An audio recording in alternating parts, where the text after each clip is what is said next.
حضرت عرفہ بن ربی حضور کے غلام ہے، وہ روایت کرتے ہیں، کہتے ہیں جب جبلہ اہم کے خلاف ہم لڑنے گئے تو روم کی فوجیں بھی تھی اور عرب کے دیگر قبائل کی فوجیں بھی. کہتے ہیں ہمارے سپہ سالار کا نام حضرت خالد بن ولید تھا، معمولی آدمی نہیں جسے نبی پاک نے فرمایا یہ اللہ کی تلوار ہے. سیف اللہ خالد بن ولید سپہ سالار تھے. لیکن کہتے ہیں کہ ہم نے ذرا سا حملہ کیا تو انہوں نے اتنی سخت ہم پر مزاحمت کی کہ مسلمان کہنے لگے آج بچ کے نہیں جائیں گے. کہتے ہیں ہم سارے حضرت خالد بن ولید کے قریب گئے. یہ کوئی ہم نے نہیں حوالہ لکھا، یہ تاریخ اسلام، ان کو سارے مسالک پڑھتے. کہا حضرت خالد بن ولید سے کہ حضور مسئلہ کیا ہے، کسی جنگ میں پیچھے نہیں ہٹے، آج کیا ہوا؟ جناب خالد بن ولید کہنے لگے میری ٹوپی گھر رہ گئی ہے. میری کوئی نہیں سمجھ آئی آپ کو؟ میری تو نے کہا حضرت صاحب ٹوپی ہم سے لے لیں. کہنے لگے وہ والی نہیں، میرے والی رہ گئی ہے.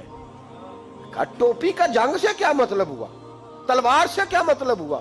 تو آپ فرمانے لگے میں نے اپنی ٹوپی میں نبی پاک کے 3 بال مبارک سیے ہوئے ہیں، 3 منہ مبارک. امت غور کرے اس بات پر، 3 منہ مبارک کے ٹوپی کے اندر سیے ہوئے.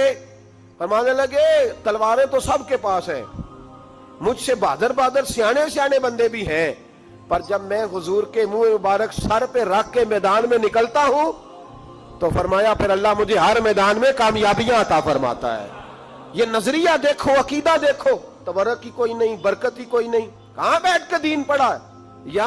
یا ہمیں سمجھا لو یا پھر ہم سے ایک کام ضرور کرو بھائی، ایک طرف تو آؤ نا. حضرت خالد بن ولید کہنے لگے ٹوپی رہ گئی ہے. صحابہ دلیری دینے لگے کچھ نہیں ہوتا، قربان جائیں. حضرت ابو عبادہ بن جراح کہتا ہے میں مدینے میں سویا ہوا تھا تو نبی پاک مجھے خواب میں ملے. حضور نے فرمایا میرے خالد کے گرد فوجیں چڑھ گئیں، تو یہاں سویا ہوا ہے، اٹھ پکڑ بندے چل پہنچ میدان میں. کہتے ہیں میں نے، حضرت ابو عبادہ بن جراح کہتے ہیں میں صبح اٹھتے ہی میں نے لشکر تیار کیے، گھوڑے دوڑائے، مدد کے لیے نکلے. جب ہم رستے میں جا رہے تھے تو ایک ہمیں نوجوان ملا گھوڑے پہ، سر پٹ گھوڑا دوڑا رہا ہے اور بڑی اس کی تیزی ہے. کہتے ہم نے آواز دی تو اس نے اور تیز کر دیا. حضرت خالد بن ولید کے میدان کے قریب پہنچ گیا. کہتے میں نے 2 سپاہی دوڑائے، میں نے جا کے کہا اسے روکو، کون ہے؟ کہتے جب ہم قریب گئے نا تو اس نے کہا پیچھے ہٹ جاؤ، قریب نہ آنا. کہتے ہم نے کہا تو کون ہے؟ کہنے لگے میں حضرت خالد بن ولید کی زوجہ ہوں، میں ان کی اہلیہ ہوں. تو کہا آپ کدھر جا رہی ہیں؟ کہنے لگی وہ منہ مبارک والی ٹوپی گھر بھول گئے تھے، اور ٹوپی بھول گئے تھے. سارے راز نہیں جانتے، میں بیوی ہوں، میں جانتی ہوں کہ خالد کو کامیابی ملتی تھی مصطفیٰ کے تبرک کی برکت سے. وہ ٹوپی بھول گیا ہے، مسئلہ بن گیا ہوگا، ٹوپی پہ نظر پڑی ہے تو مجھے کوئی اور ملا نہیں تو میں خود دینے جا رہی ہوں. حضرت ابو عبادہ بن جراح کہتے ہیں ہم نے کہا کہ ہمیں دے دو بہن، ہم دے دیں گے. کہنے لگے نہیں، ہمیں پتہ ہے اس کا ادب کس طرح کرنا ہے، کیونکہ ہمارے گھر میں رہتی ہے تو ہمیں پتہ ہے ادب. اور یارو اگر یہ ذائقہ ہی نہیں تو پھر تجھے حضور کی عزت کا پتہ ہی نہیں. اگر تو حضور کے تبرک سے آشنا ہی نہیں پھر تجھے پتہ ہی نہیں رسول اللہ کے مقام کا. اقبال کہنے لگے اگر بھاؤ نہ رسیدی تمام بھول حدیث، اگر تو حضور کے قدموں تک نہیں پہنچا پھر تو ابو لہب کے کھاتے میں جائیں گی تیری نمازیں. میرے مصطفیٰ کریم سید عالم صلی اللہ علیہ وسلم کی وہ ٹوپی لے کر زوجہ کہنے لگی تمہیں ادب کا نہیں پتا، میں ہی جاؤں گی. کہا چلو. کہتی وہ دوڑی گئی. حضرت خالد بن ولید کہتے ہیں اچانک میری نظر پڑی تو کافروں کی فوج تنی ہوئی تھی، وہ ٹوٹنے لگی اور ایک شاہ سوار دوڑا آ رہا ہے. تو میں نے کہا یہ اکیلا جوان اور صفیں کاٹتا آ رہا ہے، ہم لڑ رہے تھے تو یہ فوج ہم پر چڑھ آئی تھی، اکیلا جوان. کہتے ہیں جب وہ جوان قریب آیا تو حضرت خالد بن ولید کہنے لگے او جوان تو کون ہے، اکیلے نے سب کھول دی. تو کہتے ہیں زوجہ بول کے کہنے لگی نہیں مسئلہ جوان کا یا کمزور کا نہیں خالد، مسئلہ یہ ہے کہ ٹوپی آج میرے پاس ہے، مسئلہ یہ ہے کہ ٹوپی آج اصل شے میرے پاس ہے تو اس لیے صفیں کاٹتی جا رہی ہوں، ورنہ مجھے تو چھری بڑی مشکل سے چلانی آتی ہے.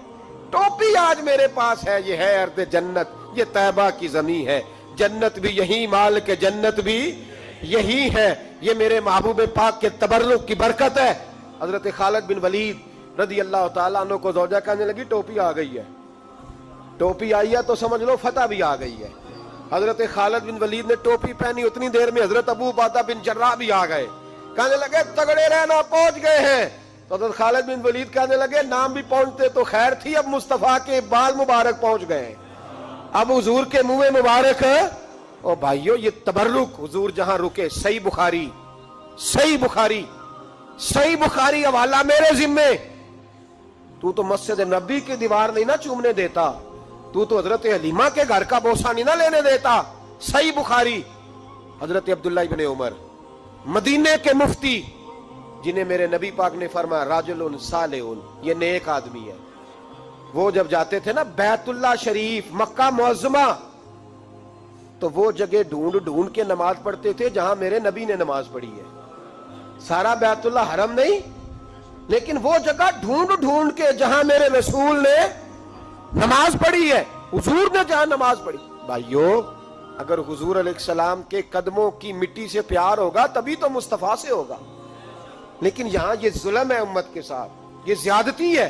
میں کہتا ہوں کہ یہاں ہمیں بتاؤ ان حدیثوں کا کیا ترجمہ کریں، قرآن مجید کی ان آیات کا کیا ترجمہ۔ حضرت ام سلمہ حضور کی زوجہ ہیں، بخاری مسلم، ان کے پاس حضور کا ایک بال مبارک تھا، چاندی کی ڈیبیا میں بند کر کے رکھا ہوا تھا۔ جو لا علاج مریض ہوتا وہ حضرت ام سلمہ کے پاس لایا جاتا، وہ کہتی پیالے میں تھوڑا پانی لاؤ، پیالے میں پانی آتا تو وہ منہ مبارک کو پیالے میں ذرا بھگو دیتی، کہتی لو پی لو، اللہ شفا عطا کر دے گا۔ لا علاج۔ حضرت انس بن مالک 10 سال حضور کی نوکری کی، لوگ پوچھتے انس کیا کمایا ہے، کہنے لگے جو کمایا ہے وہ صندوق میں بند کر کے رکھا ہے۔ 10 سال نوکری کی نبی پاک، جو کمایا بند کر کے، انتقال کا وقت آیا تو حضرت ثابت بنانی کو بلایا، آپ کے شاگرد تھے، کہنے لگے جا بکسا کھول کے لا، کھول کے لائے تو ایک ڈبیا نکلی، فرمایا اسے بھی کھول، جب اسے بھی کھولا ایک منہ مبارک نکلا۔ کل زندگی کی کمائی، نبی پاک کا اقبال مبارک کا، اس کا کیا کرنا ہے؟ فرمانے لگے جب مر جاؤں نا غسل دے کے تو میری منہ کھول کے زبان کے نیچے رکھ دینا۔ حضور اس کا کیا فائدہ؟ پر میں جب فرشتے حساب لینے آئیں گے، من ربو کا بولیں گے، پہلا لفظ کہنے کے لیے منہ کھولوں گا تو سامنے حضور کا منہ مبارک ہوگا۔ پسے مردن فرشتوں نے جو تلاشی لی تو کیا نکلا؟ فقط ایک دل کے گوشے سے خیال مصطفیٰ نکلا۔ اور میرے اعلیٰ حضرت مشورہ دیتے ہیں، کہتے ہیں لحد میں عشق رخ شاہ کا داغ لے کے چلے، ہم نے اندھیری رات سنی تھی چراغ لے کے چلے۔